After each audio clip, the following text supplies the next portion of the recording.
I thought I could get away without learning how to read, and then Yeah. when I got there, slowly I realized, man, I'm gonna have to learn, because every day I would have to like go to like a restaurant and order something, or just like words are everywhere. What's up, guys and girls and gals? Today I want to share a really cool interview that I did recently with Tom from the Mandarin Monkey podcast. I've mentioned these guys before.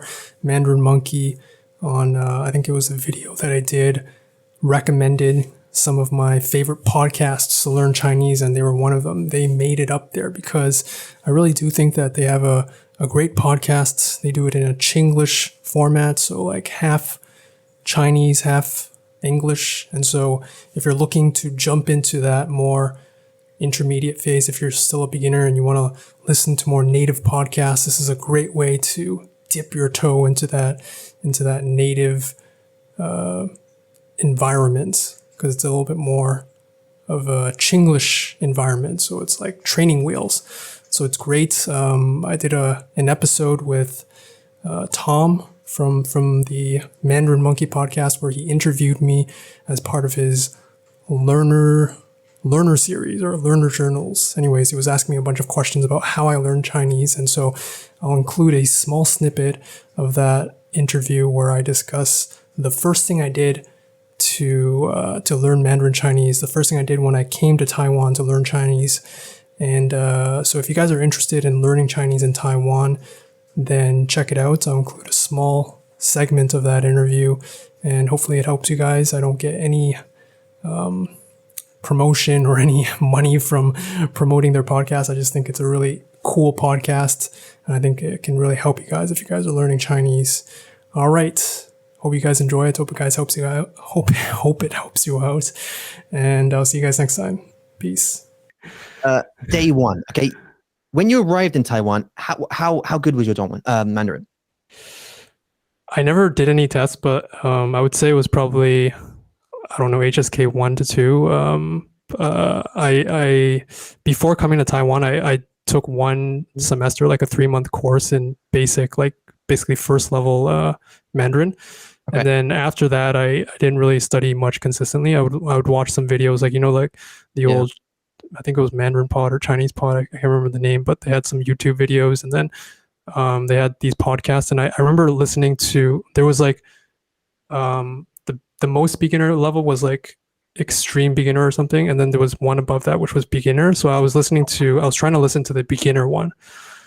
So that was the level. I remember on the airport, like at the airport, like listening to beginner level podcasts. So right. So when arriving, there's no way really you're having any level of conversation, like fluid conversation with anyone about anything really. You just know a few words, perhaps 150 words. Right. But if a Taiwanese person came up to you and went, "Hey," you'd basically go, right? Absolutely no idea. Yeah. Okay, great, perfect. So that's a great place to start. So, how long ago was that?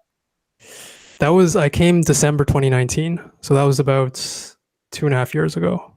2.5 almost 2.5 years ago.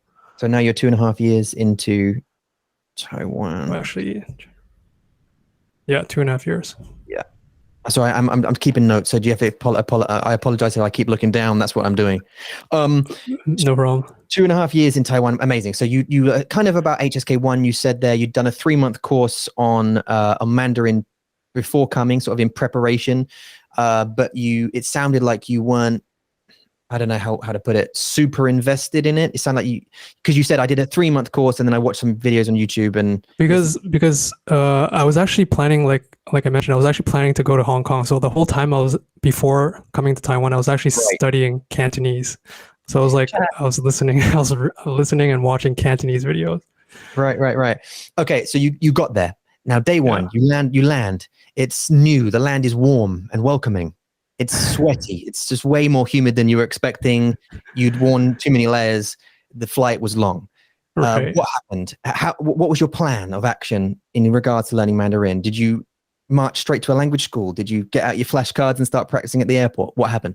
That's the first one you mentioned. That's exactly what I did. So I'm pretty I guess I don't know how to say, but I'm pretty like like I don't know if spontaneous is the word, but like it's just like I don't like planning too much, especially like also when I travel to when I backpack, I like to like sort of get there and sort of feel it out and meet the locals and so when I knew, but I do plan a little bit like generally like big picture. So I knew I wanted to go to a language school. I checked out some language schools. I found out, I asked on some forums and I figured there was this one language school called TLI. I don't know if you ever heard of it.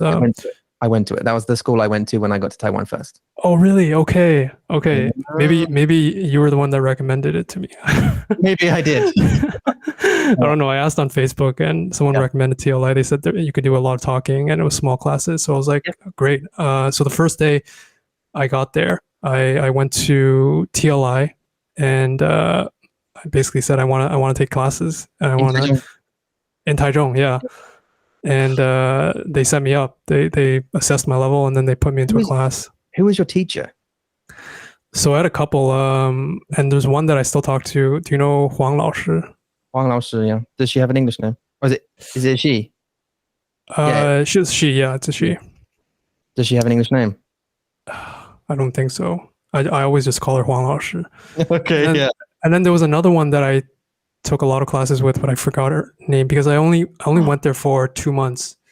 Oh, right. I stopped. Okay. Was it one-on-one or group?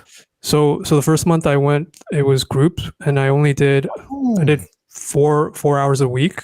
And then the second month I did individual, like 5 hours a week. Okay, yeah. Okay, amazing. We're going to dig into that in just a second. Huang Lao Shi, I'm trying to remember because I don't think I had a Huang. The other lady was a little bit younger, like I don't remember her name. Do you remember the names of your teachers? No, not all of them. I had when I was doing 6 hours a day though. I did like an intensive kind of course. Right. In Kaohsiung, I started the intensive course and I moved to Taichung to kind of complete it. But I mean, there was 6 teachers a day because they did an hour each. And then I stuck with one afterwards called Amy, who is now a teacher of ours at Mandarin Monkey. Wow. But she taught me. I kind of just stuck with her because I thought, oh yeah, that's cool. I think it's mainly teaching methods, and I'm going to get into this. So you went to group. Why did you flip to individual? Can I ask you that? So I felt like the group, they were moving a little bit too slow, to be honest. I don't know. I felt like I wanted to move faster. They were moving a little bit too slow for me. At first, it was scary, like because it was a little bit daunting because I felt they were moving a little bit too fast. But then after I got comfortable with it, I just felt like they were moving a little bit too slow. Like they were moving by the textbook, and it was a little bit too slow for me. And when we switched to individual, it was a lot more personalized, and we weren't using the textbook as much, and we were just talking about stuff. And she would give me her own personalized like reading material, and I found it more personalized.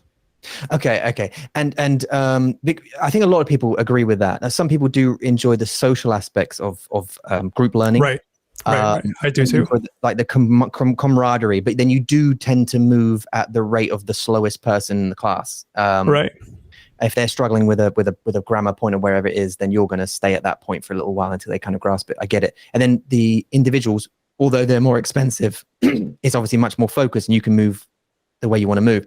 When you got to TLI, was your focus reading, writing, speaking, listening, or was it speaking? What was your focus, or was it everything? My focus was mainly speaking. I wasn't even planning on learning writing or reading. Sorry, reading. I wasn't even planning on learning. I thought I could get away without learning how to read. And then, and then when I got there, slowly I realized, and I'm gonna have to learn, because every day I would have to like go to like a restaurant and order something, it's just like words are everywhere.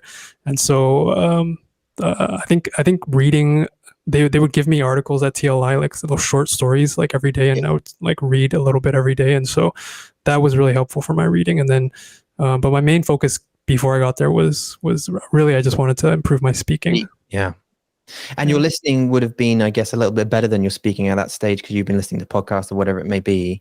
Oh, right. Listening. Yeah. Listening. I wanted to improve that as well too. But actually listening, I started listening a lot more after I got to Taiwan. I started listening. So initially I started listening to the radio I would just Yeah. put on the radio every day.